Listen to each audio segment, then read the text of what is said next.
नमस्ते र स्वागत छ तपाईलाई बीडी इम्पायरमा, जहाँ हामी प्रकृतिको रहस्य र अस्तित्वका गहिराईहरूमा डुब्छौं। अनन्त र असीम ब्रह्माण्डको यो विशाल, अथाह र मौन शून्यताबाट जब हाम्रो चेतना र अस्तित्व प्रस्फुटित भयो, तब यो सिङ्गो सृष्टिको यात्रा प्रकृतिको एउटा यस्तो स्वयं सञ्चालित, अनन्त र जीवन्त महाकाव्य बन्न पुग्यो, जहाँ कुनै पनि सानो बिरुवालाई माटोमा हुर्काउन, फक्रिन वा फैलिएर विशाल वृक्ष बन्न कुनै पनि मानव निर्मित मलजल, रसायन वा कृत्रिमताको कहिल्यै आवश्यकता पर्दैन। प्रकृतिको आफ्नै एउटा अचूक, शाश्वत र निर्बाध लय छ, जो कसैको निर्देशन, आदेश वा मानवीय हस्तक्षेप बिना नै पूर्ण रूपमा आफ्नै गतिमा स्वयं चालित भइरहेको छ।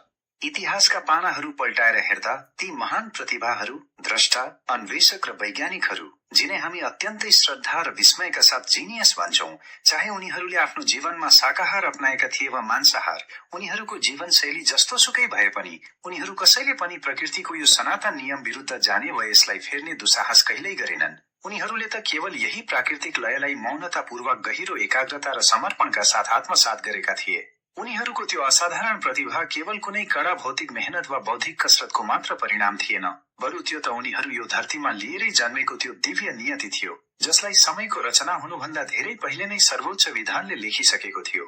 उनीहरू त केवल त्यसै पूर्व निर्धारित नाटकका सहज र सचेत पात्र मात्र थिए, र त्यो सत्यलाई उनीहरूले कुनै प्रश्न बिना शिरोधार्य गरेका थिए। यही निरन्तरतामा जब हामी आजको यो आधुनिक मानव सभ्यतातर्फ दृष्टि घुमाउँछौं, तब यो कुनै कुरामाथि गुनासो गर्न, कुनै असन्तुष्टि पोख्न वा यसलाई रोक्नका लागि कुनै हतारोमा दौडिरहेको छैन।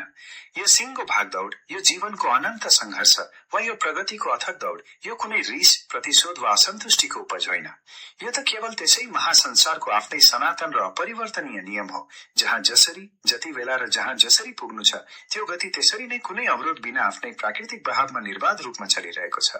यहाँ कसैले कसैलाई दोष दिने वा गुनासो गर्ने कुनै ठाउँ नै बाँकी छैन, किनकि यो त केवल एउटा अटल यात्रा हो।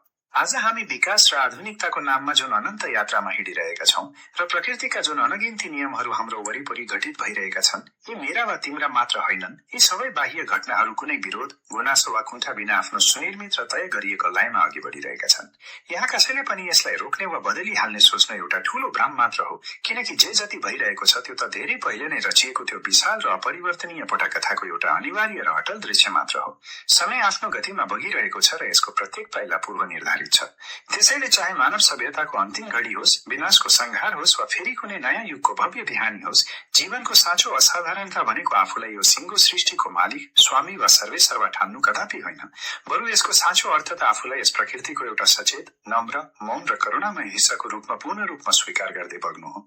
किनकि नियतिले जुन रूपमा जसरी जे लेखेको छ त्यो त्यसरी नै घटेरै छोड्छ, र त्यसलाई हाम्रै कुन गहिरो चेतना, आन्तरिक शान्ति र अटुट समर्पणका साथ भोगिरहेका छौं, त्यही नै हाम्रो यो जीवनको परम अन्तिम र अकाट्य सार्थकता हो। यो सत्यलाई आत्मसात गर्दै आजको लागि बिदा हुन्छौं। प्राकृतिकै लयसँगै बग्नु नै जीवनको परम सत्य र सार्थकता हो। बीडी इम्पायरसँग जोडिनु भएकोमा धन्यवाद। शुभकामना।